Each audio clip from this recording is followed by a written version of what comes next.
which NBA headliners have the most at stake heading into the 2021 postseason.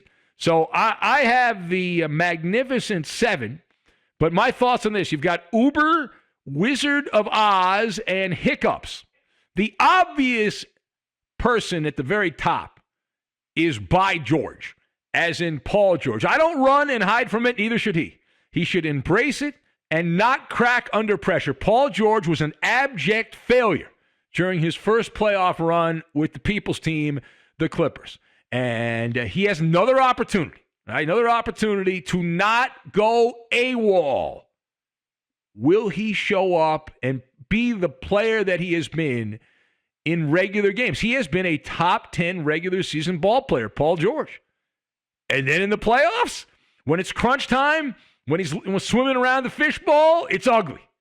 It's ugly. He's always got an excuse. There's always this, that, or the other thing. I don't want any excuses. I want performance, Paul George. I don't want to hear your stupid excuses. I don't care about your excuses.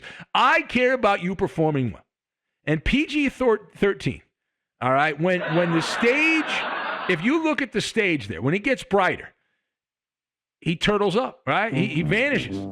And this is a foundational player in the master plan. Kawhi Leonard could have added literally and figuratively anyone when he came over from Toronto. The Clippers gave up essentially seven first-round draft picks to get Paul George. You give up 7 first-round draft picks and a couple of other players tossed in who were good players, you could get anyone you want just about at the level of Paul George. And Kawhi Leonard picked, along with Uncle Dennis, picked Paul George. And Paul George has not lived up to his end of the bargain so far. It's backfired. And when the going gets tough, he calls an Uber, Paul George, and goes out and has a nice sandwich somewhere. But this postseason is an opportunity for redemption. And before you say, oh, it's never going to happen, he's always going to be a loser. I've heard this before. I've heard it in other sports. The most famous in baseball with Clayton Kershaw. He's never going to get it done. He's a choke artist. Well, he's a world champion. I heard similar things about David Price. Now, I don't like David Price, but David Price couldn't get it done in the postseason, won a championship with the Red Sox, and was a key part of that in the postseason run. So, redemption. There's a redemption avenue here for Paul George. Will he take advantage of it? He's at the very top of the list. Now, part B of this, when we look elsewhere, I'm looking at you, Salt Lake City, the Utah Jazz, off the grid, but at the very top of the map. Donovan Mitchell and Rudy Gobert are the disheveled stars of the top team in the NBA. Statistically, a dynamic duo. And if you look at your NBA standings, the Jazz playing the harmony of hits, great regular season, and kudos all over the place. I don't trust him. Rudy Gobert, the preeminent defensive player, he's going to win Defensive Player of the Year. Donovan Mitchell's a 26-point a game scoring machine. Both of these guys all-stars, and they're also outcast with the cool kids. Now, how do you go from being an outcast to being popular? Well, you dominate the playoffs, and you end up winning a championship. Remember, they were the last 2 players selected in that Fugazi all-star draft back during the mid part of the NBA season, right? Donovan Mitchell and Rudy Gobert, they're like, oh, we got to pick. Oh, somebody's got to pick them. Okay, we'll take them last. The Jazz were clearly better than everyone else in the regular season. They put up a gaudy stat line, played 7-18 basketball with the largest point differential in the league, which is usually a pretty good indicator that you're legit. Point differential, and still there are questions that linger. Whether or not these guys are really just Wizard of Oz type of players. They're cowardly lions. Rudy Gobert and Mitchell that vanish in the playoffs. And I've mentioned many times that Rudy Gobert's game, while it's effective during the regular season, his lack of ability outside of about 3 feet from the basket becomes a liability in the playoffs. That you know that Rudy Gobert has no ability outside of a couple of feet. He's like, Ben Simmons has nothing he can add to your team outside of 5 feet either. He's a liability. Now, Gobert, the advantage he has is he's tall, and he usually plays right around the rim anyway. But Mitchell and Gobert can rewrite history with a big run in the West. So far, it has been a trip to the theater, as in failure theater, for those two guys. Now, meanwhile, who else is out there that needs to put up or shut up in the postseason this year in 2021? Now, I put Joel Embiid up there. Joel Embiid is going to get the full Doc Rivers experience, one of the worst postseason coaches I've ever seen. In fact, the greatest choke artist in NBA history as far as coaches is Doc Rivers. 3 times he has coached a team that has had a 3-1 playoff lead, and that team has lost. No one else has done it, I believe, more than once. Doc Rivers has done it 3 times, once in Orlando, twice with the People's team, the Clippers. So I pray that the Sixers go up 3-1 and then blow it. I think that would be great. I don't trust Joel Embiid. He's a fun player. He's an exciting player, blah, blah, blah. Put up MVP numbers. The 76ers had the top record in the Eastern Conference. There's some cachet that comes with that. It wasn't Brooklyn. It was Philadelphia. But will he and will they be able to rise to the challenge? The Sixers, I am skeptical. I roll my eyes when I think about big moments, Ben Simmons out there turtling up, and Joel Embiid.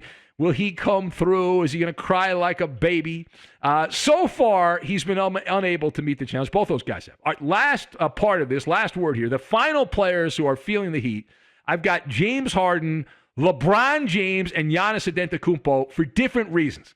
Now, the beard is no longer in Houston, and he's got high expectations. He didn't play for a while. He came back the last week of the regular season. But the media machine in New York has been hyping up Brooklyn as the end-all, be-all of the NBA. And let's face it, there's a high probability these guys gag. And Harden has often gotten bogged down in the postseason. That was his MO in Houston. He is surrounded, in theory, by the Harlem Globetrotters of the NBA. There's no excuses. The 3 Musketeers of the Nets, anything less than a title is a total failure. I think we can all agree on that. James Harden has regularly had the old hiccups, and you hate to have those hiccups in postseason games. Keep in mind, the ingredients of failure are there. Kyrie Irving has already said he's more focused on the Middle East than he is basketball. Kevin Durant is one Twitter beef away or one twisted ankle away from not being on the court, and then it's all on James Harden. Good luck on that. I tossed LeBron on here for a couple of reasons. LeBron is on the magnificent 7 of players that have to rise up in the playoffs because it's embarrassing where the Lakers find themselves in the 7th spot. No one's ever won a championship as a 7 seed in the NBA. It's never happened. And the Lakers have all kinds of excuses, but there's also the fact that if you're really a pure basketball fan, you realize the further we get away from the Mickey Mouse ring that the Lakers had last year, it is not considered legit by objective NBA observers. It's a phony championship. LeBron won. Plus, King James is 36. His body has started to crumble. Nobody likes to admit this, but he is injury prone. Chronic injuries. He had a groin injury a couple years ago. Came back. It was really the beneficiary of having all those days off when the world shut down before basketball came back in the summertime. So 2 of the last 3 years, he has had major injuries. He's also had some fascinating social media faux pas as well. So the question is he washed up? Is it now over for LeBron? The fat lady is certainly warming up. He's going to turn 37 at the end of this year, LeBron James, and I know he's on the good stuff, but eventually that even runs out, the good stuff. Now, final puzzle piece on this is Giannis Antetokounmpo, the Greek freak, the reigning back-to-back MVP. Now, some say he's still going to win the MVP a 3rd time. I don't think he is. I believe that is not going to happen. It's Jokic of the Nuggets who will be the MVP. But the Bucks, not as good this year as they had been, but still pretty good in the Eastern Conference, and his teams have underperformed based on what Giannis and his team had done in the regular season the last couple of years. They have suffocated at the time you can't suffocate. And Giannis has been flying under the radar because he's in Milwaukee, but he's also about to fly into a beehive if this continues. And if you peek ahead here and look at the prospect of having to beat the Miami Heat, a team that was in the finals in the bubble, the Mickey Mouse bubble last year, the Brooklyn Nets, and the 76ers. That is a bumpy road, but it appears to be what it's going to take for Milwaukee to get back to the finals for the first time since 1974, the last time the Bucks were in the finals. Holy Luau Cinder. So, again, the Magnificent Seven in heaven, facing the proverbial frying pan, the boiling cauldron, if you will. That would be PG-13, who's very, very high up there at number one. Rudy Gobert, Donovan Mitchell, Joel Embiid, James Harden, LeBron James, and Giannis Antetokounmpo. That's it. Period. Stop.